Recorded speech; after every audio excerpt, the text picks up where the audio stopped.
Hello student, मैं सनी आप सभी का स्वागत करता हूं आपके अपने चैनल जिसका नाम है इलेक्ट्रिकल रिसर्च एकेडमी। ठीक है, यहां पे आपको daily new video new concept के साथ और इजी तरीके से, भले ही वो हार्ड कॉन्सेप्ट हो मगर आपको इजी से इजी तरीके से समझाने का प्रयास किया जाता है और आई होप आप समझते भी होंगे। और ये जितने टॉपिक है तुमको भी लगता होगा कहीं ना कहीं सर जी अगर बेसिक सवाल आते हैं तो इससे ही सवाल आते हैं और अधिकतर हम क्या आते हैं इसमें कंफ्यूज हो जाते हैं या यूनिट को लेकर हमारी कुछ चीज़ें यहाँ पे गलत हो जाती है। ठीक है, ऑब्वियसली होती होंगी।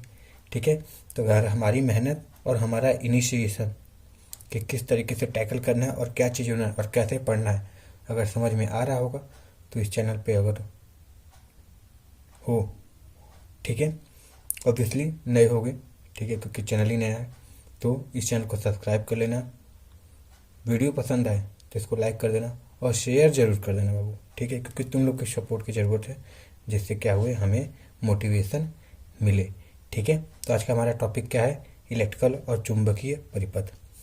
ठीक है, देखो वैद्युत परिपथ और चुंबकीय परिपथ दो होते हैं। वैद्युत परिपथ जिसमें नॉर्मली हम किसकी बात करते हैं कि सर जी प्रतिरोध होगा, वोल्टेज होगा और उस परिपथ से क्या होगी? धारा प्रवाह होगी। परिपथ उसी को कहते हैं जिसमें से धारा प्रवाह हो। ठीक है, और जिससे नहीं होगा उसको ओपन सर्किट, शॉर्ट सर्किट जैसे कि तुम टाइप पढ़ते हो वो बात की बात है, मगर परिपथ किसको बोलेंगे सर जी? जिसमें से नॉर्मली धारा प्रवाह होती है। ठीक है, और चुंबकीय परिपथ किसको कहते हैं सर जी? जिसमें से हमारा फ्लक्स प्रवाह होता है। नॉर्मली हम क्या बोलते हैं कि सर जी जिसमें से फ्लक्स आसानी से प्रवाह हो सके उसे हम चुंबकीय परिपथ कहते हैं। मगर याद रखना कभी भी चुंबकीय फ्लक्स बहता नहीं है, स्थापित होता है। ठीक है, याद रखना कभी भी चुंबकीय फ्लक्स स्थापित। अब जैसे यहाँ पे तुम एग्जांपल के तौर पे देखो एक सर्किट बनाए हुए हैं हम। ये हमारी कौन सी सर्किट है सर जी? वैद्युत सर्किट है। ये प्रतिरोध लगा दिए, वोल्टेज लगा दिए तो यहाँ पे क्या हुआ? एक करंट फ्लो हो गया। और यहाँ पे देखोगे इनपुट दिए हैं, आउटपुट दिए, तो बात की बात है, छोड़ो।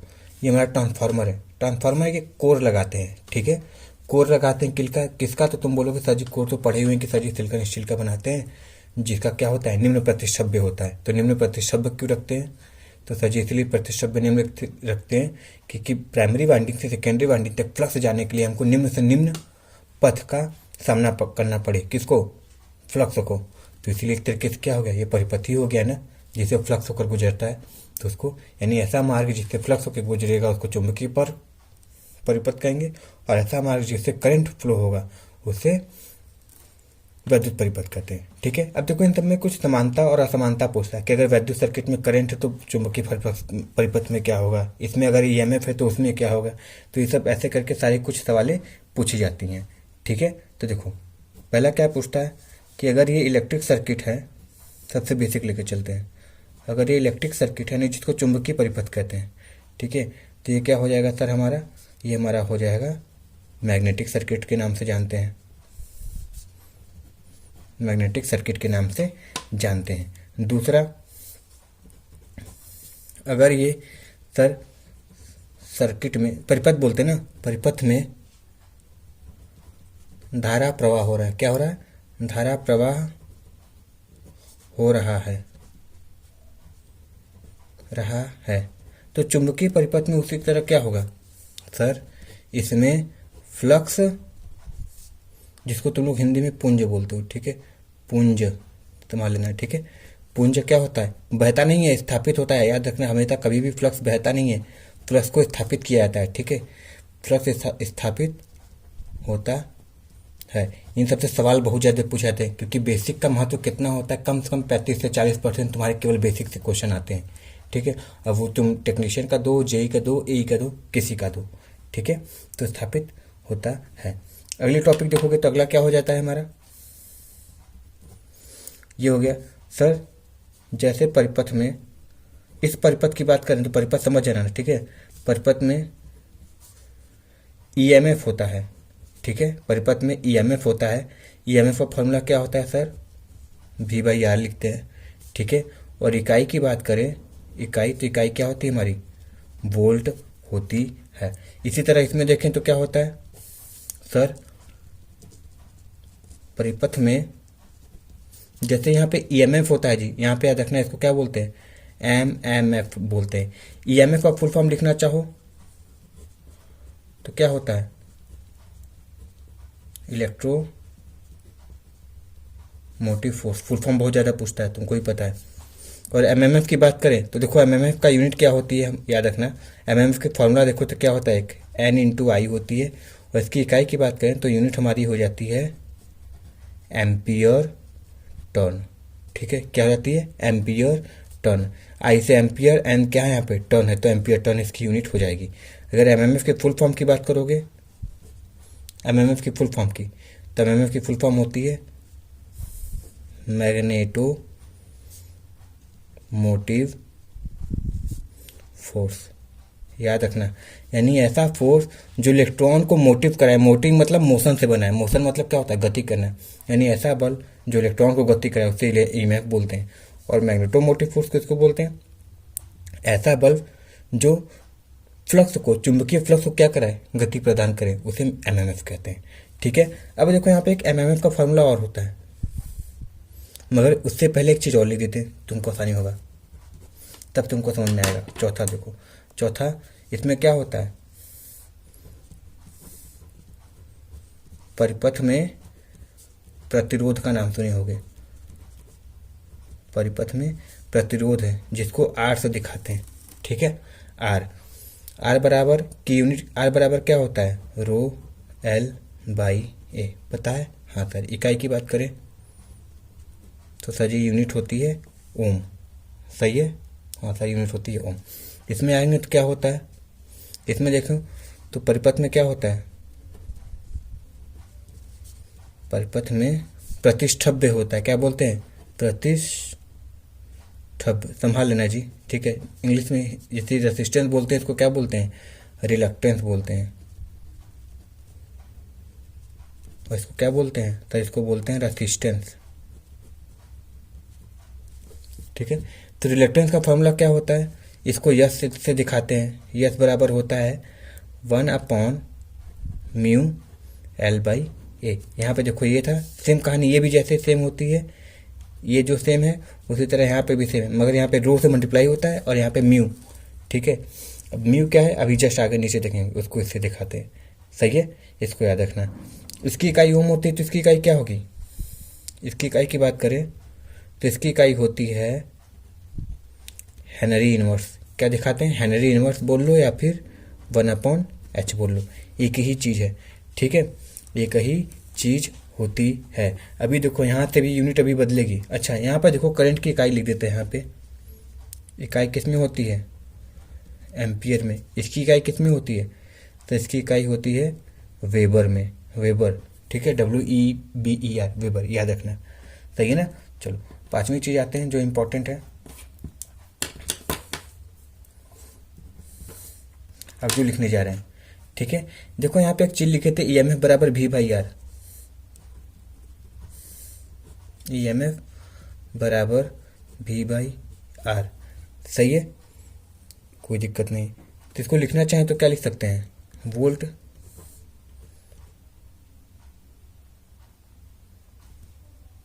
सर यहाँ पे देखो क्या गलत हुआ, I लिखना चाहिए था ना हमको, ये मैं बोल रही थी V/IR होना चाहिए था। यहाँ पे देखो थोड़ा गलत हो गया, संभाल लेना इसको। ठीक है, IR होता है, V/IR, तब यूनिट हो जाती है। ठीक है, सही है ना। तब देखो यहाँ पे क्या लिखना चाहें, देखो यहाँ पे, इसलिए यहाँ पे भी गलत हो रहा है, इसको आगे बढ़ते हैं। ठीक है, इसको काट देते हैं। ठीक है ना, समझ में आया, समझ जाना गलती कहाँ हुई है। हाँ, कमेंट करोगे, हमको पता है, क्योंकि ऐसे में कोई पीछे नहीं छोड़ सकता है। हाँ, दांत दिखा के सजी गलत लिख दिए। ठीक है, तो मिस्टेक हो जाती है। तो यहाँ पे देखो क्या लिखोगे, जैसे ये है हमारा R बराबर कितना हो जाएगा, V/I। तो इकाई तो इसकी पता थी हमको, क्या होती थी, ओम होती थी। और लिखना चाहे तो क्या लिख सकते हैं, वोल्ट पर एम्पियर लिख दे भी तो गलत नहीं है, इसकी इकाई। ठीक है, इसी तरह इसमें देखें V बराबर, पाँचवा देखें क्या होगा, तो जैसे यहाँ पे R था, यहाँ पे क्या हो जाएगा, सजी यस हो जाएगा, जिसको क्या बोलते हैं, रिलक्टेंस बोलते हैं। ठीक है, क्या बोलते हैं, रिलक्टेंस बोलते हैं, कोई दिक्कत नहीं, प्रतिष्ठभ्य। अब यहाँ पे जैसे ये R S के बराबर, V जैसे यहाँ पे EMF था, उसी तरह ये क्या हो जाएगा सर, MMF। इसको चाहो तो और भी लिख सकते हो जी, EMF बटे आई भी लिख दो तो कोई गलती नहीं है, तब भी आंसर वही आएगा। ठीक है, इसलिए देखो सबको बराबर दिखा दी। तो जैसे यहाँ पे EMF था, यहाँ पे MMF लिख दिए। जैसे यहाँ पे करंट था, इसमें क्या हो जाएगा, सर जी वेबर हो जाएगा। ठीक है, और MMF की यूनिट अभी लिखिए हम, क्या होता है, एम्पियर टन लिखे ना, एम्पियर टन लिख दिए, और ये वेबर लिख दिए। यानी यस की इकाई क्या हो सकती है, एम्पियर टन पर वेबर भी हो सकती है। सही है, इसको याद रखना है, भूलना मत, बहुत ज़्यादा इंपॉर्टेंट है। छठा पॉइंट देखो, छठा पॉइंट क्या कहता है कि परिपथ में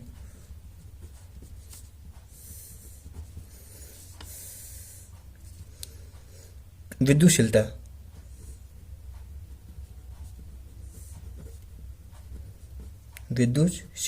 कैसे दिखाते हैं, विद्युतशीलता यही है। हाँ, तो जैसे परिपथ में विद्युतशीलता होती है, इस परिपथ में क्या होती है, परिपथ मतलब समझ जाना, चुंबकीय परिपथ, परिपथ में चुंबकशीलता होती है, जिसको किससे दिखाते हैं, म्यू नॉट से चुंबकशीलता होती है। कोई दिक्कत है नहीं। सर जी अगर एप्सिलॉन नॉट की वैल्यू देखें तो क्या हो जाएगी, तो इसकी हो जाती है, हवा की बात करें, हवा में या वैक्यूम में 8.85 इंटू 10⁻⁻12 क्या हो जाती है, फैरेड पर मीटर।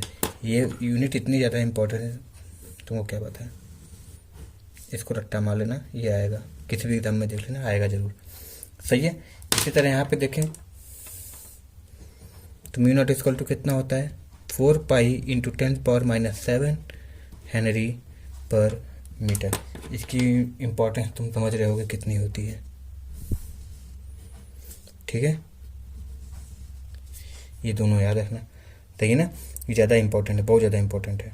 फैरेड पर मीटर चुंबकशीलता की इकाई होती है, और इसकी देखेंगे तो क्या हो जाएगा, तो इसकी इकाई होती है हेनरी पर मीटर। सही है, क्या हो जाएगी, हेनरी पर मीटर। और भी कुछ छूट रहा है तुम बता सकते हो। हाँ देखो,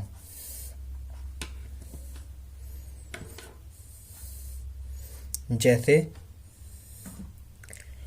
रेसिस्टेंस का उल्टा क्या होता है, कंडक्टेंस। लास्ट देख लो टॉपिक है, सॉरी लास्ट पॉइंट। और ये सब देखो कितने इंपॉर्टेंट पॉइंट है, सारी चीज़ बताएं कि तुम यूनिट भी चाहो तो आसानी से याद कर सकते हो, कोई दिक्कत नहीं होगा। 7वां पॉइंट देखो, क्या बोलते हैं इसको, दिख रहा है ना, कहीं स्नैपशॉट, कहीं स्क्रीनशॉट भी लेके रखना चाहो तो रख सकते हो, कभी एग्जाम के पहले जाओ तो पढ़ लिए। ठीक है, हाँ, रेसिस्टेंस किसके उल्टे होगा, सर कंडक्टेंस के। किससे दिखाते हैं, सर जी से दिखाते हैं। ठीक है, तो यहाँ पर लिख सकते हैं कंडक्टेंस की इकाई क्या क्या हो सकती है, तो कंडक्टेंस की इकाई महो, देख लेना क्या क्या होती है, साइमन्स 1/ओम लिख सकते हैं ना, कोई दिक्कत नहीं, 1/ओम लिख सकते हैं। महो साइमन्स 1/ओम लिख सकते हैं, कोई दिक्कत नहीं। या कभी कभी सिंबल ऐसे करके पूछेगा, तो सभी इंपॉर्टेंस है। अच्छा, जैसे इसमें रेसिस्टेंस का उल्टा कंडक्टेंस हो गया, इसी तरह इसमें क्या होगा, रिलक्टेंस का उल्टा, इसमें रिलक्टेंस यानी प्रतिष्ठव्य, रिलक्टेंस किसके होता है, परमियंस की, परमियंस के, याद रखना। और इसकी इकाई क्या होती है, तो इसकी इकाई होती है हेनरी। क्यों, क्योंकि देखो परमियंस की इकाई क्या थी, रिलक्टेंस की, हेनरी इनवर्स, तो इसकी क्या हो जाएगी, हेनरी हो जाएगी। ठीक है, इन सब चीज़ों को याद रखना है, परमियंस की इकाई हेनरी होती है। ठीक है, तो रिलक्टेंस को उल्टा परमियंस वन में आ गया। आई होप ये सेशन पसंद आया होगा, और तुम जितने भी इंपॉर्टेंट चीज़ें थे यहाँ पे देखे हो। ठीक है, तो कोई से कभी कभी पूछता है कि एनालॉगस करके पूछता है, इसका ये तो इसका क्या, इसका ये तो इसका क्या, इसका क्या तो इसका क्या, जिससे तुम आसानी से निकाल सकते हो, कोई दिक्कत वाली बात नहीं आएगी। ठीक है, अच्छा देखो एक चीज़ और छूट गया यहाँ पे, 8वां करके लिख देते हैं। जैसे परिपथ में इस वाले परिपथ की बात कर रहे हैं। परिपथ में क्या होता है, रेसिस्टिविटी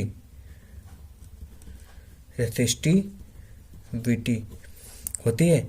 रेसिस्टिविटी जिसको रो से दिखाते हैं, और इसकी इकाई क्या होती है यहीं पे लिख देते हैं। इकाई क्या होती है, ओम मीटर होती है। इकाई याद रखना बहुत ज़्यादा इंपॉर्टेंट, कुछ आए चाहे ना आए, इकाई जरूर याद रखना, ओम पर मीटर होती है। उसी तरह इसमें देखना चाहें तो 8वां क्या हो जाएगा, तो परिपथ में रेसिस्टेंस का उल्टा क्या था, रेसिस्टेंस तो रेसिस्टिविटी थी, कोई दिक्कत नहीं थी, रेसिस्टिविटी आ गई। इसी तरह रिलक्टेंस है तो क्या हो जाएगी, रिलक्टिविटी हो जाएगी, ठीक है, प्रतिष्ठभ्यता। तो परिपथ में रिलक्टिविटी हो जाती है, क्या हो जाती है, रिलक्टिविटी हो जाती है। तो इसको लिखना चाहो तो क्या लिख सकते हो, यही 1/μ निकालना है ना, यही चीज़ होती है हमारी रेसिस्टिविटी, ठीक है। तो याद रखना, जैसे रेसिस्टिविटी होती है वैसे रिलक्टिविटी होती है। चाहोगे तो यहाँ से तुम यूनिट निकाल लोगे। इस पे देखो न्यूमेरिकल आता है जी बहुत ज़्यादा, ठीक है, इस पे तुम्हारे न्यूमेरिकल आता है, इस पे भी तुम्हारे न्यूमेरिकल आते हैं, इसको पूछेगा ही। इस पे तो कुछ करने की बात भी नहीं है, तो फेवरेट है, ठीक है। जितने भी इंपॉर्टेंट पॉइंट है उसको बता दें, ये सब पे न्यूमेरिकल पूछे जाते हैं, सही है। तो आई होप ये सेशन पसंद आया होगा। तो चैनल पे नए हो तो बाबू से चैनल को सब्सक्राइब कर लेना, ठीक है। सेशन पसंद आए तो लाइक कर देना, और ये आप तुम्हारा अपना चैनल है इलेक्ट्रिकल रिसर्च एकेडमी, इसको सपोर्ट करो और आगे बढ़ाओ, ठीक है। मिलते हैं नेक्स्ट वीडियो में। Thank you very much and all the very best. Vande Mataram.